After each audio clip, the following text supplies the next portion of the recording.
It's 4:30.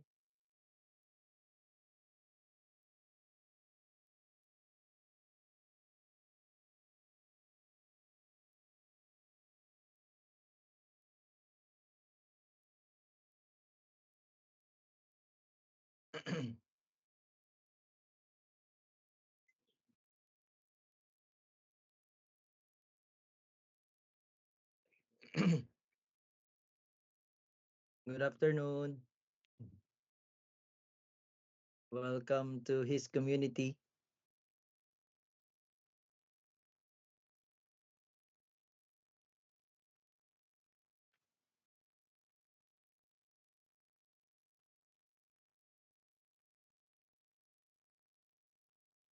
Good afternoon.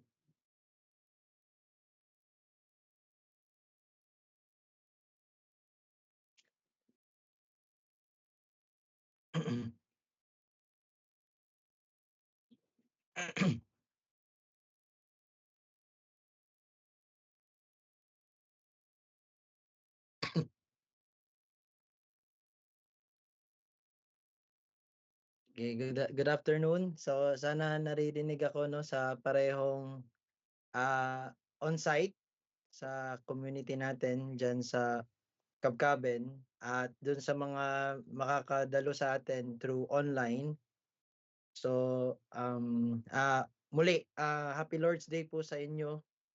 So naway mapalakas po tayo lalo ng salita na meron ng Panginoon para sa atin sa araw-araw. At sige, hindi na tayo magtatagal.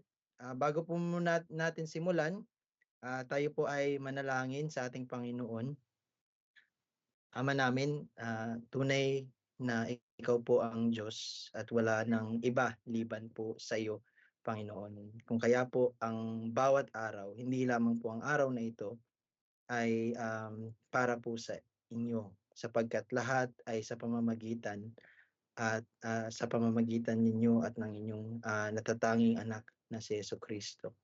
Salamat Panginoon na ang pagpapahayag na ginawa ng iyong simbahan, nag-iisang simbahan sa pamamagitan ng 1689 London Baptist Confession of Faith ay gamitin namin para sa amin, Panginoon, upang kami po ay tunay na tumalima sa kung ano man po ang iyong ipinihayag, Panginoon, sa mga nauna sa amin, Panginoon. Sapagkat meron lamang pong iisang Espiritu. Ang Espiritu na nasa mga apostol ay siyang Espiritu din na nasa amin, na iyong mga tinawag, ang iyong iglesia, Panginoon. Salamat sa hapon na ito. Kami po ay nagagalak na muli ay katagpuin po ang iyong katotohanan sa pamamagitan ng iyong anak na si Espiritu na si Jesus, na aming Panginoon. Ito po ang aming panalangin sa pangalan ni Jesus. Amen. So, okay po, para po sa pagsisimula ng Sabbath School natin, so please ipaki-open na lang po yung ating babasahin mamaya na magiging main text natin para sa hapon na to, Colossus 1. Magsisimula po tayo sa talata 15. So, Colossus 1, talata 15. At atin pong babasahin po muli yung parte ng 1689 London Baptist Confession of Faith na ating inaalala at pinapahayag din bilang kabilang sa katawan ng mga mananampalataya paki-open na lang rin po ang inyong mga kopya sa chapter 2, paragraph 1. At muli ay sabayan po nating babasahin. So kung kayo po ay naihanda na yung material, yung London Baptist at saka yung inyong mga Biblia sa Colossus 1, ay magsisimula po tayong basahin po muli yung ating pahayag patungkol sa Diyos.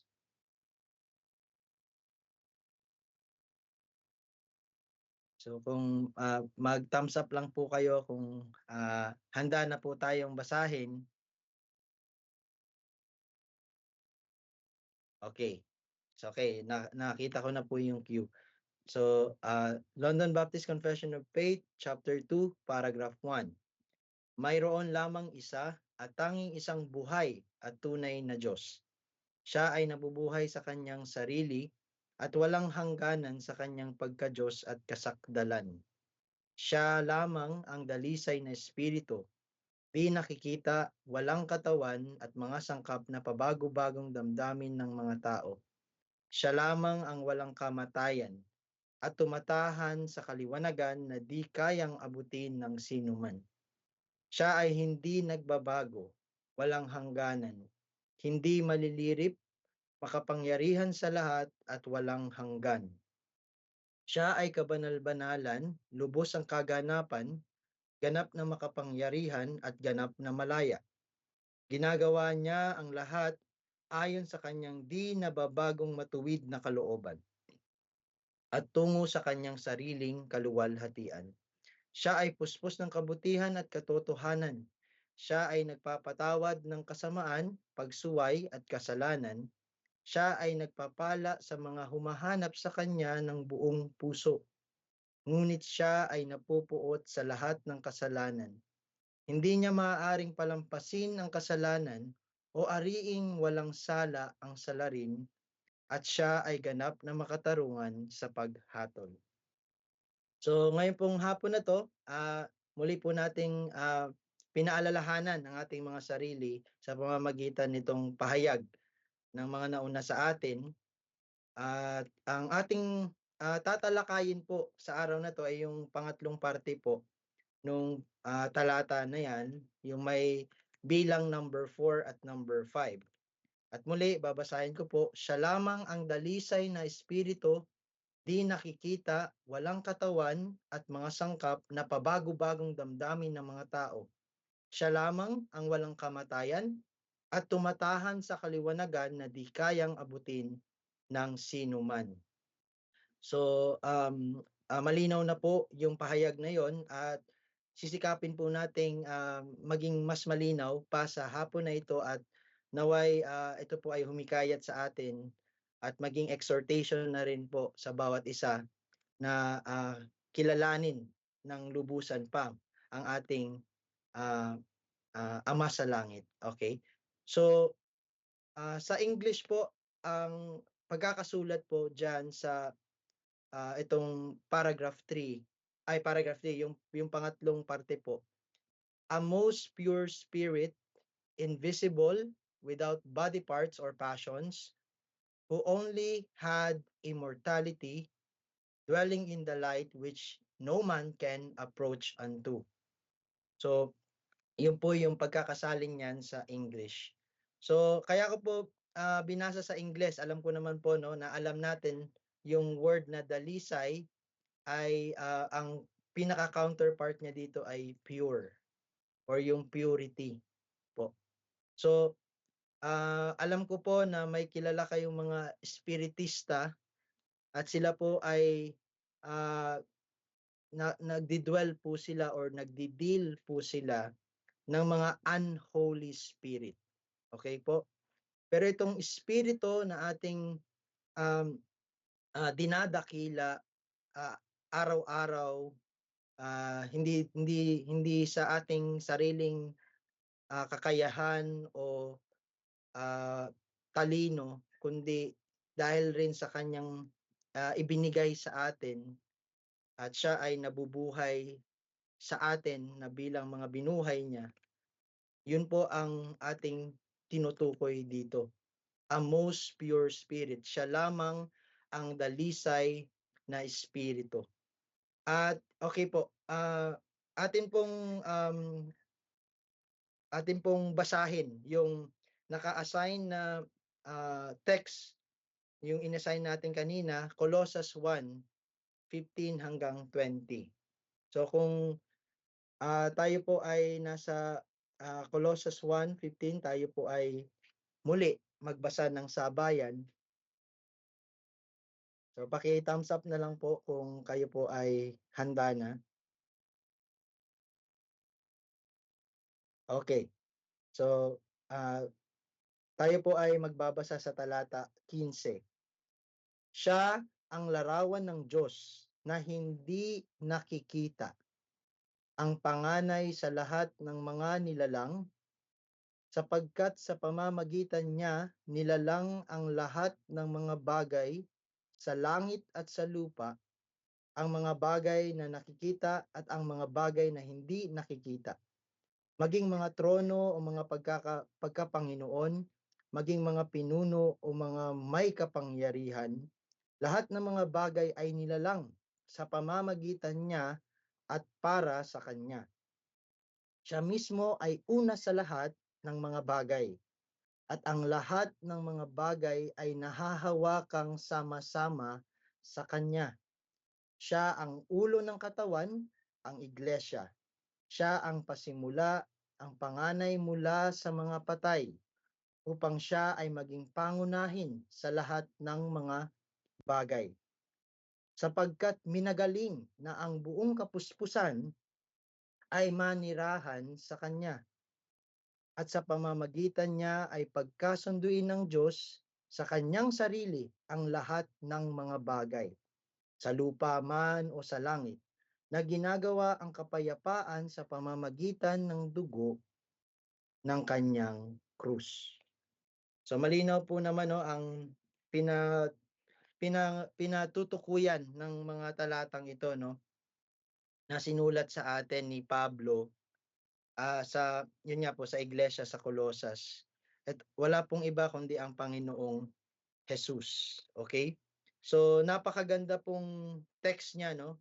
At dyan po dinala tayo ngayon ng espiritu, ng isang espiritu na gumagabay sa iglesia. At tayo po ay tayo po ay kabilang or member ng iglesia o nag-iisang universal church, mga kapatid.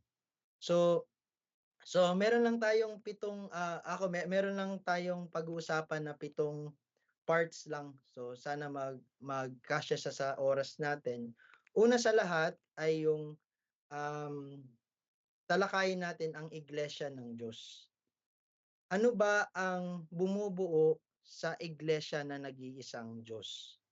So in light pa rin po dito sa talata ng Confession of Faith na ating tinatalakay ngayon na naka-present sa screen nyo. So isa po sa text na pinagkunan dahil po tayo ang lahat ng confession po, lahat ng kapahayagan natin ay sa ilalim lang rin po ng kapangyarihan ng scriptures o ng kasulatan.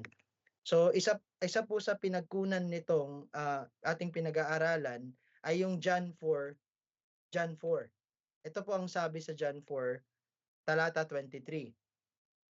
Subalit dumarating ang oras at ngayon na nga na sasambahin ng mga tunay na sumasamba ang Ama sa espiritu at katotohanan. Sapagkat hinahanap ng Ama ang gayong mga sumasamba sa Kanya. Ang Diyos ay espiritu, at ang mga sumasamba sa Kanya ay kailangang sumamba sa espiritu at katotohanan. Notice, 2 beses po natin narinig yung sa espiritu at katotohanan. So, nangangahulugan po na ang iglesia na tinawag ng Diyos para sa kanyang sarili ay may isa lamang or may isa lamang tawag dito, worship o pagsamba na meron. May isa lamang po. Kumbaga, wala pong ibang pwedeng maging form or format, no? Or ng pagsamba ang nag-iisang simbahan o iglesia ng Diyos. So, sa espiritu at katotohanan po lamang. So, yun po yung kailangan nating i-elaborate ngayon upang nawa ay pagkunan ng kalakasan ng bawat isa. Kasi madali pong sabihin, okay, we live by faith, not by sight. Uh, uh, Tayo po ay tinawagan upang sumamba sa espiritu at katotohanan. Madali po yung sabihin at actually naandyan na nga po yan, nabasa natin sa salita ng Diyos. Pero kung paano natin gagawin, yun yung ating tatalakayin. No? At nawa ay tulungan tayo ng espiritu rin ng Diyos upang mapaliwanag sa bawat isa sa atin, bawat individual. Ano? Bagaman tayo ay isang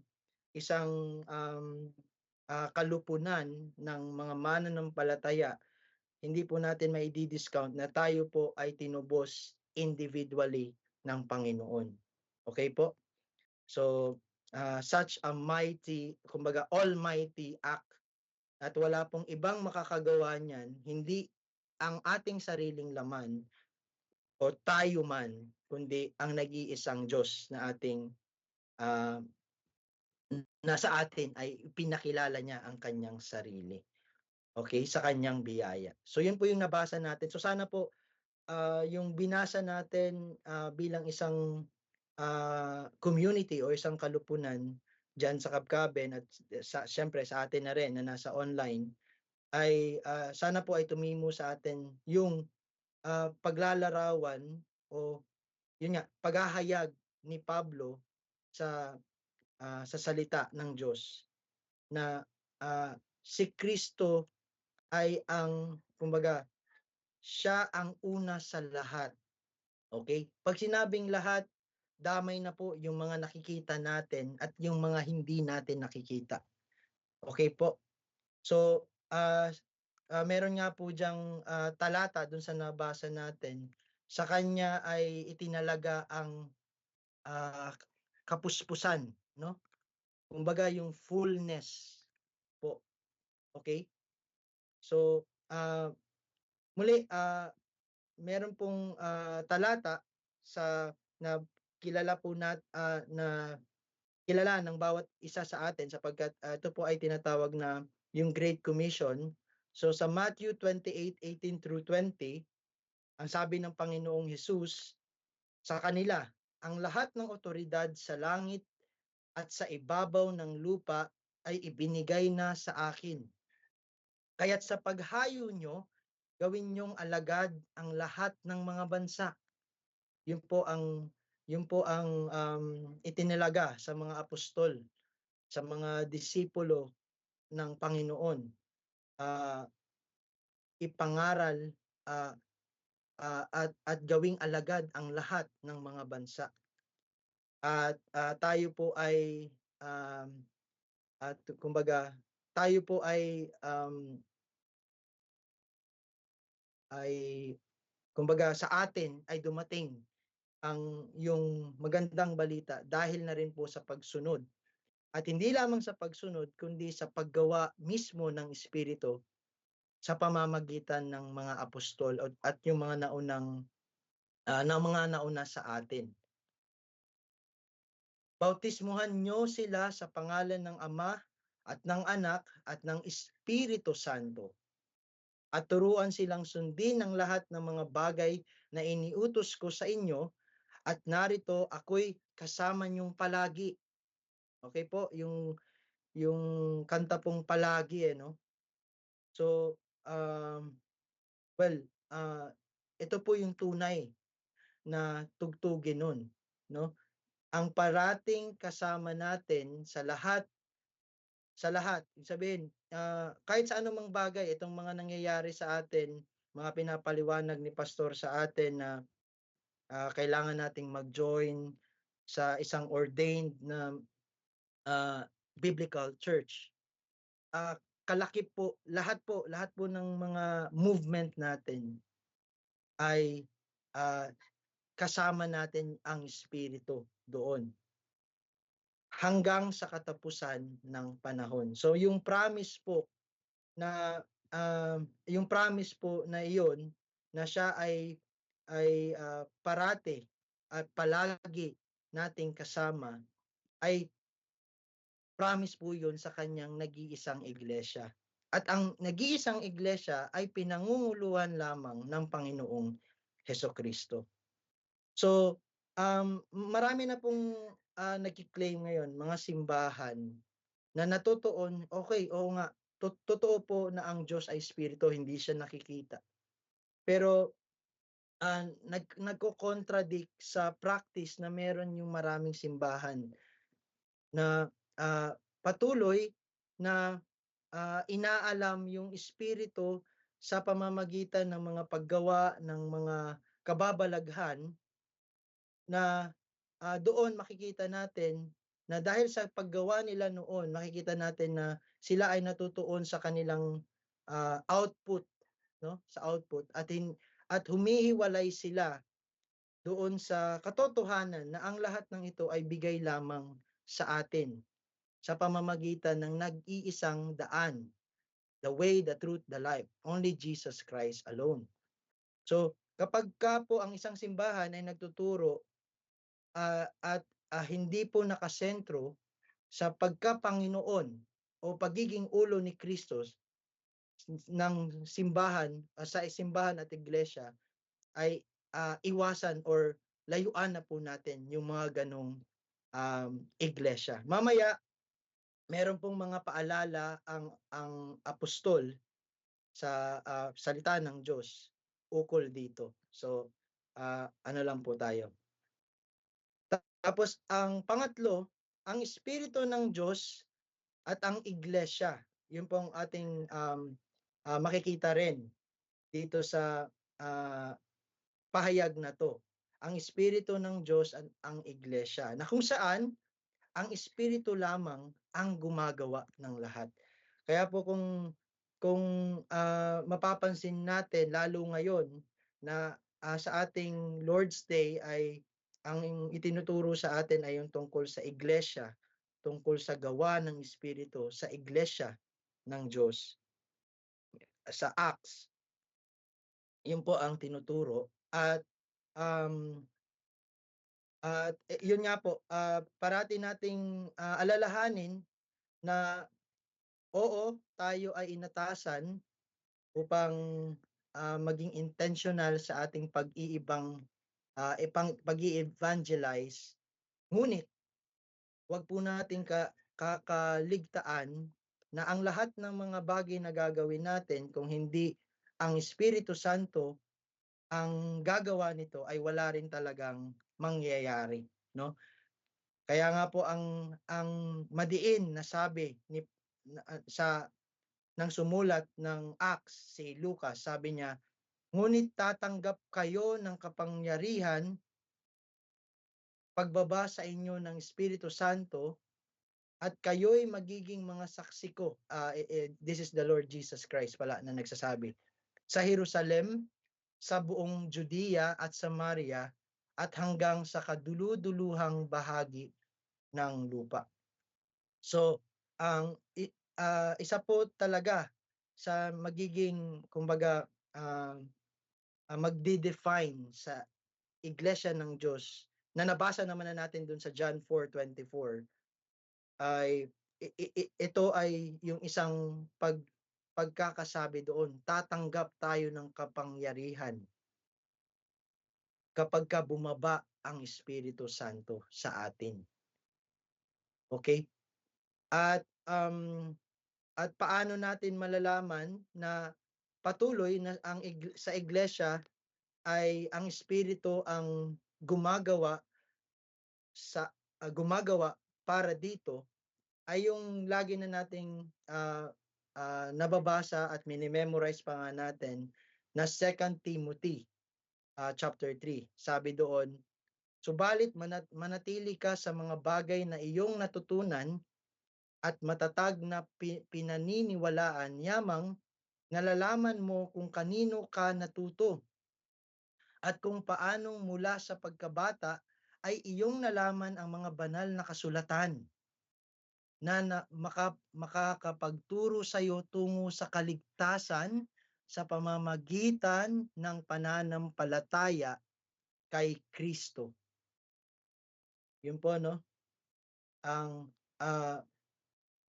iyong nalaman ang mga banal na kasulatan na makakapagturo sa iyo tungo sa kaligtasan sa pamamagitan ng pananampalataya kay Kristo Jesus. Ibig pong sabihin na ang iglesia ng Diyos na ating pinapahayag ngayon na walang siyang dalisay na espiritu, ang tunay po palang espiritual na iglesia ay hindi yung mga nakakagawa ng kababalaghan na hindi naman din talaga tunay na kababalaghan, o yun nga po yung psychosomatic nga po na tinatawag.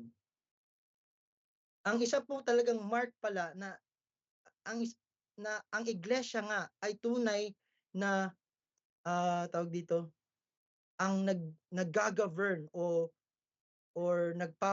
ang nagwo-work para sa iglesia, ang Espiritu Santo ay malaman sa pamamagitan ng mga banal na kasulatan na ito ang magtuturo sa atin sa kaligtasan. At ang kaligtasan na iyon ay sa pamamagitan nga po ng pananampalataya lamang kay Kristo Jesus. So, nandun po, no, na inuulit po doon na sa talata 24, ang Diyos ay espiritu at ang mga sumasamba sa Kanya ay kailangang sumamba sa espiritu at katotohanan. At saan po natin makikita ang katotohanan kundi sa uh, inerrant, infallible na kasulatan, no? Sa pamamagitan at sabi doon sa pamamagitan ng pananampalataya kay Kristo Jesus lamang. Ang lahat ng mga kasulatan ay kinasihan ng Diyos. Ito ay mula sa Diyos at mapapakinabangan sa pagtuturo, sa pagsaway, pagtutuwid at sa pagsasanay sa katuwiran upang ang tao ng Diyos ay maging ganap, nasasangkapang lubos sa lahat ng mga gawang mabuti. Kaya po wag po tayong magtataka na ang sa iglesia wala pong ibang pinagmumulan ng katuruan kundi or otoridad kundi ang salita lamang ng Diyos. At syempre alam naman po natin na nakapaloob din dito na ang salita ng Diyos ay walang iba, ang buhay na salita ng Diyos ay walang iba kundi ang Panginoon Diyos na Hesukristo. So, dito sa confession na to, sa parte ng confession na to, meron pong babala din muli sa idolatry. Kaya sabi nga po ng ating sabi nga po ng Diyos sa pamamagitan ng ating pastor na ang bawat kasalanan ay idolatry. At kung tayo man po ay tayo man po ay kumbaga tinuturuan ng Espiritu Santo sa pamamagitan ng kanyang salita, kung tayo man po ay pinapalo sa pamamagitan ng yung tawag dito matatalim na salita at yung kumbaga strong na talagang pag-rebuke sa atin sa pamamagitan ng salita. Hindi po yun nangangahulugan na nagpa-practice po tayo ng tinatawag na legalism. Okay po? Ito lamang po talaga ang nag-iisang ginagamit lang rin ng Espiritu ng Diyos, ang Espiritu Santo, upang hubugin at panatilihing pure o dalisay ang kanyang iglesia. Sabi nga po sa Deuteronomy 4, so magsisimula tayo sa talata 12, ang Panginoon ay nagsalita sa inyo mula sa gitna ng apoy. Narinig nyo ang tunog ng mga salita, ngunit wala kayong anyong nakita. Tanging tinig lamang at kanyang ipinahayag sa inyo ang kanyang tipan ang kanyang tipan na kanyang iniutos sa inyong ganapin. Yung law nga po, no? O mga kautusan. Sa makatuwid ay ang 10 utos.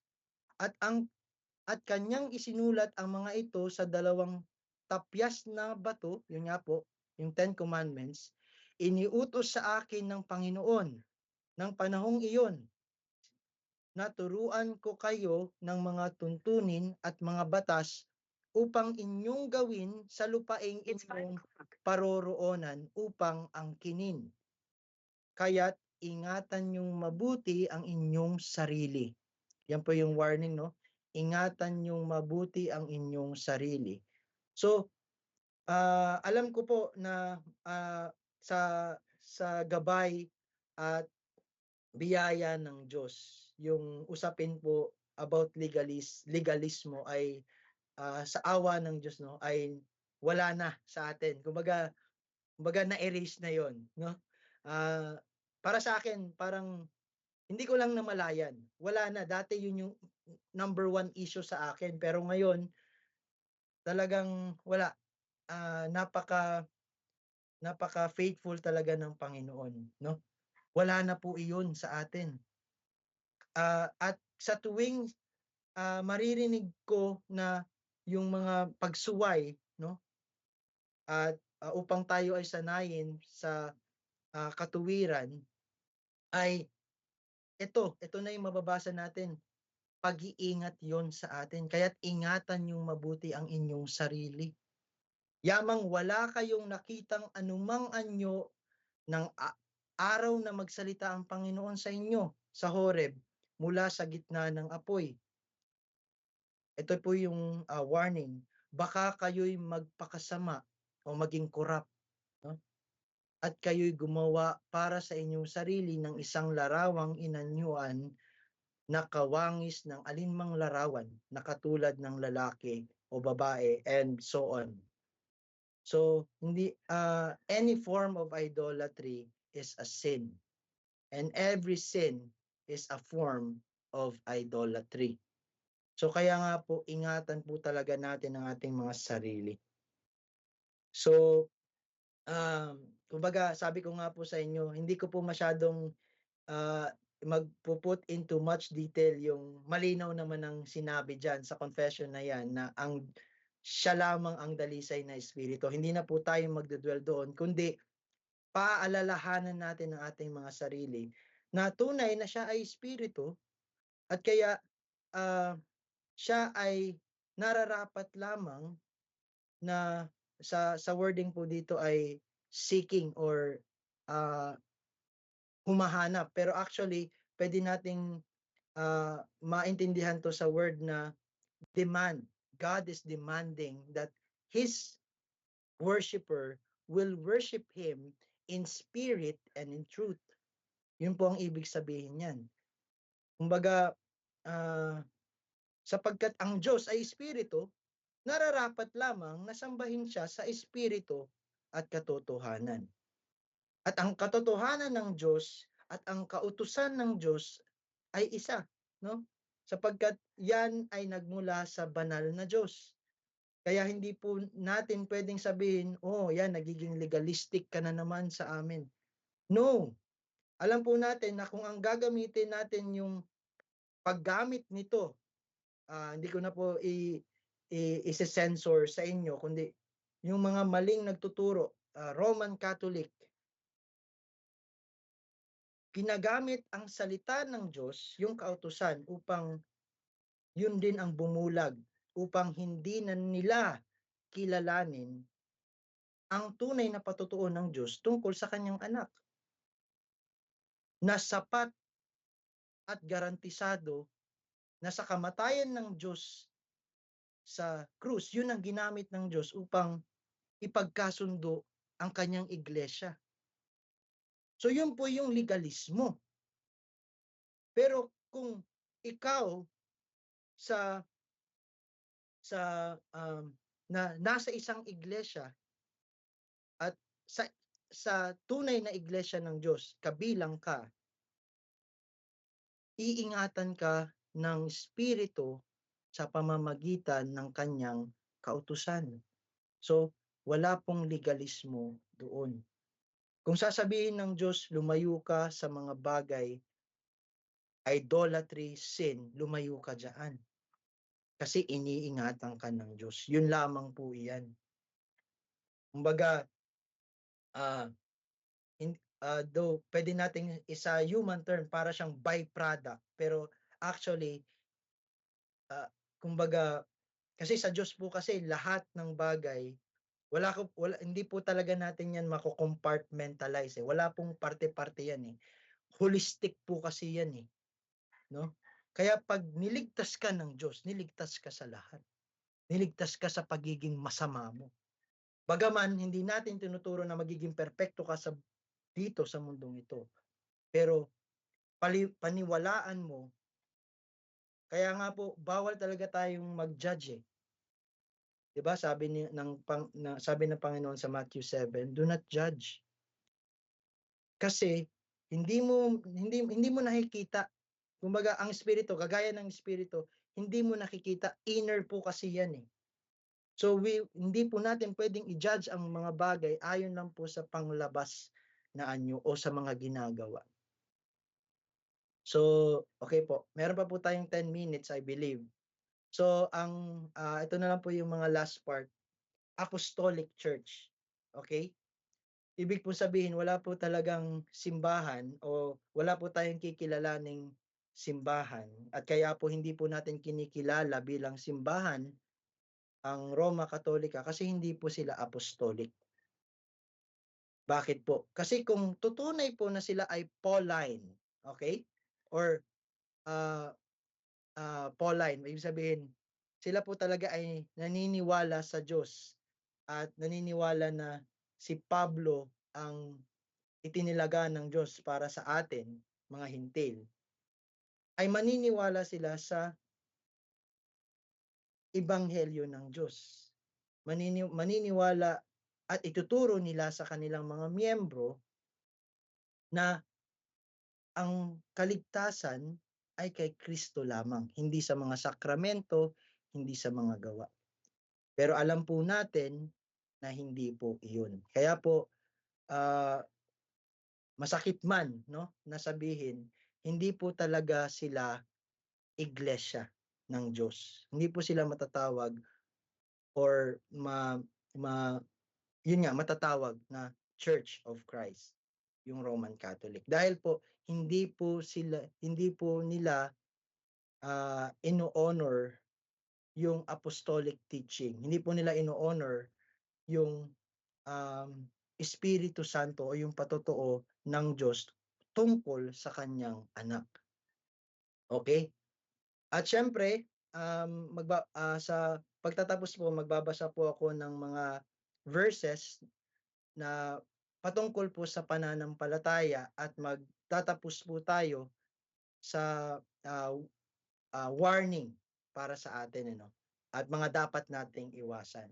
So tungkol sa pananampalataya, ito po yung sinabi ng kasulatan tungkol po doon. Ngayon, ang pananampalataya ay ang katiyakan sa mga bagay na inaasahan, ang paninindigan sa mga bagay na hindi nakikita. Tunay na sa pamamagitan nito ng pananampalataya, ang mga tao noong una ay tumanggap ng patotoo. Okay? Testimony. Sa pananampalataya ay nauunawaan natin na ang mga sanlibutan ay nilikha sa pamamagitan ng salita ng Diyos. Okay? Kaya hindi po tayo naniniwala sa Big Bang Theory dahil sa pananampalataya po natin yun. Ano pat ang mga bagay na nakikita ay nagmula sa mga bagay na hindi nakikita. Ano po ang tinuturo ng mundo ngayon? To see is to believe. Okay? At kung walang pananampalataya ay hindi maaaring kalugdan ng Diyos sapagkat ang sino mang lumalapit sa Kanya ay dapat nga namang sumampalatayang may Diyos at siya ang tagapagbigay gantimpala sa mga masigasig na humahanap sa Kanya. Sapagkat ang isang tao'y hindi Hudyo sa panlabas lamang, ni ang pagtutuli ay hindi panlabas o sa laman, kundi ang isang tao ay Hudyo sa kalooban.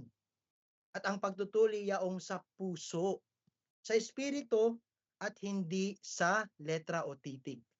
Ang kanyang pagpupuri ay hindi mula sa mga tao, kundi mula sa Diyos. So, yung palang nag-worship kay God in spirit and in truth, hindi po dapat talaga natin piniplease yung tao, kundi ang piniplease natin ay yung hindi nakikita na ipinapahayag natin dito, na siyang puro dalisay na espiritu. Ang sumasampalataya sa anak ng Diyos ay may patutuo sa kanyang sarili. Yan po yung statement na yan. Sana po tumimo sa inyo yan. Kung ikaw ay sumasampalataya sa anak ng Diyos, sabi ng Diyos sa kanyang salita, ikaw ay may patutuo sa iyong sarili. Ang hindi sumasampalataya sa Diyos ay ginawa siyang sinungaling. Pinasusinungalingan po ng mga tao na hindi sasampalataya sa Diyos na ang kaligtasan natin ay sa pamamagitan ni Kristo lamang. Kaya po, sasabihin ko sa inyo, Roman Catholics, hindi lang sila, marami pa, and alike. Doon na naman po, no? Roman Catholics and alike, they are dogs. Mga aso po yung mga yan. Hindi po yan mga banal. Okay? Hindi siya sumasampalataya sa patutuo na ibinigay ng Diyos tungkol sa kanyang anak. Okay? Wala siyang patutuo. Kaya lahat na kanyang sasabihin, bagaman may hawig ng katotohanan, ay kasinungalingan. Okay po? Nabasa po natin yan sa una Juan. No? So ito po ang iwasan natin. Iwasan, buksain, labanan. Gaya nga po ng sinabi ni Pastor Olan kagabi sa atin, tayo po ay nasa isang digmaan. Buksain ang maling ibanghelyo. Hindi ko po sinasabi na may iba pong gospel, ano? Or buksain natin or labanan natin ang maling katuruan. So sa Filipos 3:1-3, dito po tayo magtatapos. Kahuli-hulihan, mga kapatid ko, magalak kayo sa Panginoon. Kanino po tayo magagalak lamang sa Panginoon? Ang sumulat sa inyo ng gayunding mga bagay ay hindi kalabisan sa akin, kundi para sa inyong ikaliligtas. Ano po muli ang tinuturo nito? Hindi po legalism, no? Na ituro natin ang sola scriptura, sapagkat ito lamang po talaga ang ginagamit o means ng Panginoon upang yung kanyang promise sa Matthew 28 at saka sa Acts 1:8 ay makita sa atin bilang iglesia. Mag-ingat kayo sa mga aso.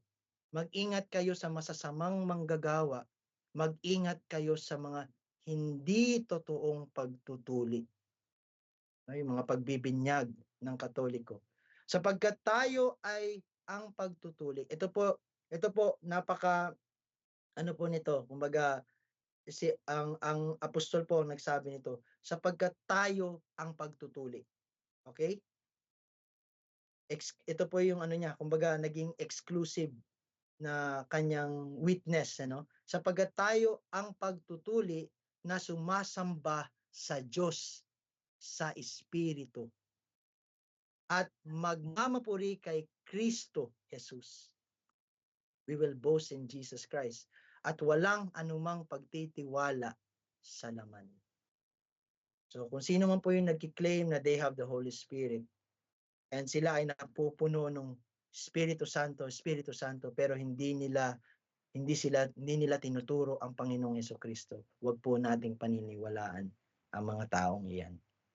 So muli tayo iningatan ng Espiritu Santo sa pamamagitan ng kanyang banal na salita.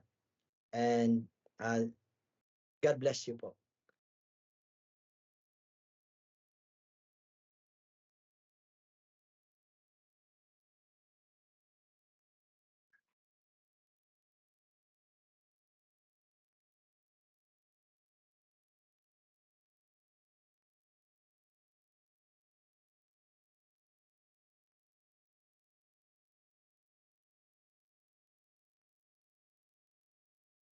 Hello. Hello po. Okay. So praise God. Thank you po doon Brother Jen, sa pag-discuss ng chapter 2 pa rin po tayo, no? And so I think yung na-discuss mo tol is line 4. Line 4 lang, no? Oh, 4.